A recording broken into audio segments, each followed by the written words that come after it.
다 같이 사도신경으로 신앙 고백하심으로 4월 26일 수요일 아침 예배를 하나님 앞에 드립니다. 나는 전능하신 아버지 하나님, 천지의 창조주를 믿습니다. 나는 그의 유일하신 아들, 우리 주 예수 그리스도를 믿습니다. 그는 성령으로 잉태되어 동정녀 마리아에게서 나시고 본디오 빌라도에게 고난을 받아 십자가에 못 박혀 죽으시고 장사된 지 사흘 만에 죽은 자 가운데서 다시 살아나셨으며 하늘에 오르시어 전능하신 아버지 하나님 우편에 앉아 계시다가 거기로부터 살아있는 자와 죽은 자를 심판하러 오십니다. 나는 성령을 믿으며 거룩한 공교회와 성도의 교제와 죄를 용서받는 것과 몸의 부활과 영생을 믿습니다. 아멘.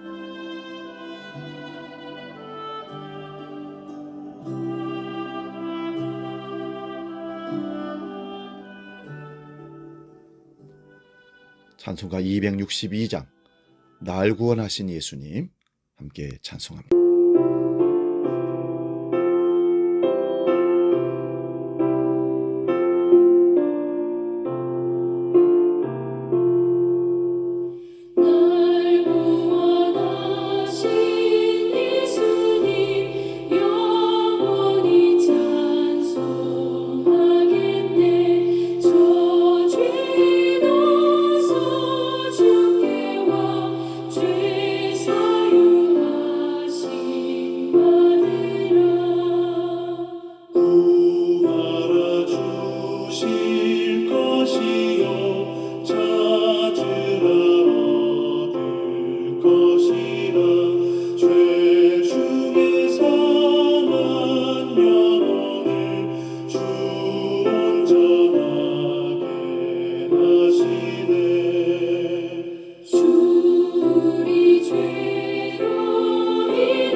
오늘 아침 우리에게 주시는 하나님 말씀 구약성경 사무엘상 13장 8절에서 15절의 말씀입니다. 구약성경 427면에 있습니다. 이 말씀 봉독할 때에 살아계신 하나님의 음성을 들 수 있기 바랍니다. 사무엘상 13장 8절에서 15절의 말씀입니다. 유튜브 아랫부분에 성경 구절은 올려놓았습니다. 밑으로 화살표를 내리시면 성경 구절을 그냥 보실 수 있습니다. 지금 봉독합니다. 사울은 사무엘이 정한 기한대로 이레 동안을 기다렸으나 사무엘이 길갈로 오지 아니하며 백성이 사울에게서 흩어지는지라. 사울이 이르되 번제와 화목제의 물을 이리로 가져오라 하여 번제를 드렸더니 번제 드리기를 마치자 사무엘이 온지라. 사울이 나아가 맞으며 무난하며 사무엘이 이르되 왕이 행하신 것이 무엇이냐 하니 사울이 이르되 백성은 내게서 흩어지고 당신은 정한 날 안에 오지 아니하고 블레셋 사람은 믹마스에 모였음을 내가 보았으므로 이에 내가 이르기를 블레셋 사람들이 나를 치러 길갈로 내려오거늘 내가 여호와께 은혜를 간구하지 못하였다 하고 부득이하여 번제를 드렸나이다 하니라. 사무엘이 사울에게 이르되 왕이 망령되이 행하였도다. 왕이 왕의 하나님 여호와께 왕에게 내리신 명령을 지키지 아니하였도다. 그리하였더라면 여호와께서 이스라엘 위에 왕의 나라를 영원히 세우셨을 것이오늘 지금은 왕의 나라가 길지 못할 것이라. 여호와께서 왕에게 명령하신 바를 왕이 지키지 아니하였으므로 여호와께서 그의 마음에 맞는 사람을 구하여 여호와께서 그를 그의 백성의 지도자로 삼으시니라 하고 사무엘이 일어나 길갈에서 떠나 베냐민 기브아로 올라가니라. 사울이 자기와 함께한 백성의 수를 세어보니 600명 가량이라. 아멘. 오늘 봉독한 말씀으로 2%가 부족한 믿음, 이런 제목으로 말씀의 은혜를 나눕니다. 2%가 부족한 믿음은 사실 없습니다. 그러나 온전한 믿음이 아니란 뜻에서 2%란 말을 붙여봤습니다. 말과 행동이 일치되는 성숙한 신앙인의 삶을 살아가므로 다른 사람들이 온전히 주님의 길을 갈 수 있도록 돕고 사랑해 줄 수 있는 성도가 되는 것이 믿음의 온전함을 이루는 성도입니다. 다시 말씀드리면 내가 하나님 말씀에 순종하고 나아가면 그를 통해서 또 다른 이웃들, 성도들이 믿음의 삶을 함께 따라갈 수 있도록 삶으로 보여주는 삶이 진정한 믿음의 온전함을 이루는 성도라는 말씀입니다. 성경에 대한 바른 이해와 우리 성도들에 대한 지체에 대한 사랑, 그리고 자신에 대한 성찰이 반드시 되어야 이런 온전한 믿음을 이루어갈 수가 있습니다. 이 봄에 새싹이 언 땅을 뚫고 자라나는 것처럼 믿음이 그렇게 새록새록 자라나 나와 가족과 우리 이웃들과 성도들이 믿음의 온전함으로 나아가는 복된 성도의 모습을 보여줄 수 있기를 축원드립니다. 오늘 본문은 블레셋 사람들이 이스라엘을 공격하기 위해서 믹마스라는 곳에 진을 치고 있었습니다. 그들의 병력은 병거가 3만, 마병이 6,000명, 백성은 모래알같이 많았다고 성경은 기록합니다. 반면에 이스라엘 사람들은 이 소식을 듣고 위협을 느껴 굴과 바위 틈 수풀과 웅덩이로 숨어들어갔고 나중에는 600명밖에 남지 않게 되었습니다. 이런 상황에서 사울 왕은 7일 안에 온다고 했던 사무엘 선지자를 기다렸으나 오지 않고 백성들은 초조해서 도망하고 흩어지고 겨우 600만밖에 남지 않은 상황, 그리고 믹마스에는 블레셋 군대가 언제 쳐들어올지 모르는 상황, 사울 왕의 마음은 이때 초조하고 두려웠을 것입니다. 그래서 제사장만이 드릴 수 있는 제사를 왕이 하나님께 제사를 드렸습니다. 이거는 있을 수 없는 일이 벌어진 겁니다. 하나님이 그렇게 하지 못하도록 분명히 명령을 했건만 그것을 어기고 하나님께 제사를 드렸던 것입니다.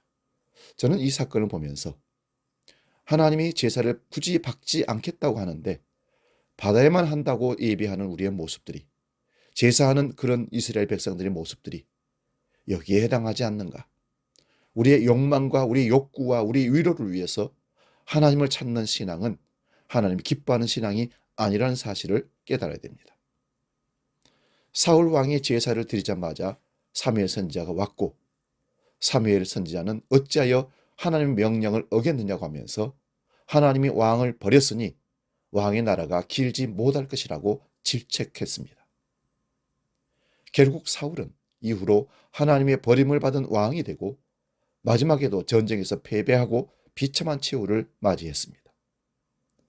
사울은 제사 드린 일로 인하여 하나님의 버림을 받았습니다. 제사를 드리는 것은 분명 좋은 일인데 도대체 무엇이 잘못된 것일까요? 다윗은 위기 앞에서 오직 믿음의 원리를 따라 골리앗 앞에 담대히 나아갔지만 사울은 지금 인간적인 인내의 한계를 느끼고 자기 생각으로 행동하려는 것이었습니다. 그렇다면 사울은 어떻게 했어야 할까요? 그는 더 기다렸어야 합니다. 아무리 위급해도 믿음이 있다면 하나님께서 자기 백성을 멸하지 않을 것이고 분명히 어떤 방법으로든 구해 주실 것을 믿고 사무엘 선지자를 계속 기다렸어야 합니다. 그러나 위급하면 믿음보다는 현실이 더 크게 보이고 인간적인 이성적 판단과 합리적 판단이 앞서게 됩니다. 중요한 것은 신앙은 내 방식이 아니라 하나님의 방식으로 해야 한다는 것입니다. 성질 급하게 인간적으로 결정해서 실패를 했던 사람이 우리가 믿음의 조상인 아브라함에게도 있지 않습니까? 하나님은 자식을 준다고 사라를 통해서 아들을 준다고 약속했는데 그는 인간적인 방법으로 하가를 취함으로 이스마엘을 탄생시켰던 실수를 범하게 되었습니다. 사울의 믿음에는 2%의 믿음이 부족했습니다. 우리의 갈증을 채워주되 부족한 2%까지 채워준다는 것을 의미합니다. 그래서 2%란 말은 뭐가 다 채워지지 않고 어딘가 약간 부족한 것을 말할 때 우리는 2% 부족하다 이렇게 말합니다. 사울에게도 2% 믿음이 부족했습니다. 사무엘과 7일간의 기다림의 약속을 기다리고 인내하기까지는 잘했으나 그 이상은 기다리지 못했습니다. 상황은 다급해지는데 사무엘은 오지 않고 있으니 7일이 아니라 3일만이라도 제사를 드리고 싶었을 것입니다. 그러나 그 약속이 7일간이 지나자 기다릴 만큼 기다렸고 참을 만큼 참았다면서 자기 생각대로, 자기 감정대로, 자기 성질대로 하나님 앞에 나아가 제사를 드렸던 것입니다. 여기에 문제가 있는 것입니다. 7일까지 기다리고 참았던 것은 자기의 의지와 이성적 마음과 인내와 끈기로 참았던 것입니다. 그러나 그의 의지력과 그 끈기와 인내의 한계에 도달하자 더 이상은 기다릴 수가 없었던 것입니다. 조금 더 기다리게 할 수 있는 그 힘이 바로 참 믿음인데 그 참 믿음이 없었던 것입니다. 그것을 2%의 믿음이 부족하다 표현할 수 있는 것입니다. 그 믿음만 있으면 인간의 의지를 뛰어넘어 결국 사무엘을 맞이해서 정상적인 참 믿음의 제사를 드림으로써 자기도 살고 민족도 살게 되었을 것입니다. 그러나 그 믿음이 없었기에 사울은 기다리지 못하고 버림을 받았던 것입니다. 사랑하는 여러분, 우리가 실패하는 이유는 이 2%의 믿음이 없기 때문입니다. 조금만 더 기다리고 조금만 더 참으면 되는데 그것을 못하기 때문입니다. 참 믿음은 이 2%가 채워질 때 그 믿음의 능력은 나타나는 것입니다. 예수님은 십자가 위에서 마지막까지 그 2%의 믿음으로 인내하셨기에 그는 승리하셨고 마침내 다 이루었다고 선언하셨던 것입니다. 사랑하는 여러분, 우리에게 없는 2%의 그 믿음이 하나님을 통해서 공급되어지고 하나님이 명령하신 대로 하나님의 방법대로 기다리고 인내하여 마침내 믿음의 결국 능력을 체험할 수 있는 우리와 모두가 될 수 있기를 주의 이름으로 축원드립니다. 이 시간에는 바로 주기도문으로 기도합니다. 하늘에 계신 우리 아버지, 아버지 이름을 거룩하게 하시며 아버지의 나라가 오게 하시며 아버지의 뜻이 하늘에서와 같이 땅에서도 이루어지게 하소서. 오늘 우리에게 일용할 양식을 주시고 우리가 우리에게 잘못한 사람을 용서해 준 것 같이 우리 죄를 용서하여 주시고 우리를 시험에 빠지지 않게 하시고 악에서 구하소서. 나라와 권능과 영광이 영원히 아버지의 것입니다. 아멘.